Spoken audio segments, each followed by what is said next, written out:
Zee Marathi, चर्चाही होणारच.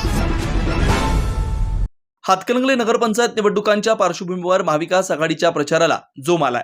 आघाडीचे नगरसेवक पदाचे उमेदवार सागर पुजारी आणि नगराध्यक्ष पदाचे उमेदवार दीपक वाडकर यांचा प्रचार दौरा उत्साहात झाला. या दौऱ्यात दोन्ही उमेदवारांनी विविध प्रभागात भेट देत मतदारांशी संवाद साधला. स्थानिकांच्या अडचणी, विकास कामांची गरज आणि भविष्यातील योजनांबाबत त्यांनी सविस्तर माहिती मांडली. नागरिकांनी यावेळी उमेदवारांचं स्वागत करत त्यांना मोठा प्रतिसाद दिला. दीपक वाडकर यांनी नगराध्यक्ष पदासाठी प्रभावी दृष्टिकोन मांडत पाणी पुरवठा, स्वच्छता, रस्ते दुरुस्ती, आधुनिक सुविधा उपलब्ध करून देण्याचं आश्वासन दिलं.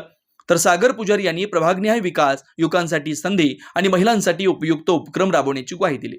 प्रचार दौऱ्यात महाविकास आघाडीचे पदाधिकारी, कार्यकर्ते, मोठ्या संख्येनं नागरिक सहभागी झाले. संपूर्ण हातकणंगले शहरात या दौऱ्यामुळे निवडणुकीचं तापमान वाढलंय. महाविकास आघाडीच्या उमेदवारांना सकारात्मक प्रतिसाद मिळत असल्याचं वातावरण दिसतंय. विनोद शिंगे, कुंभोज.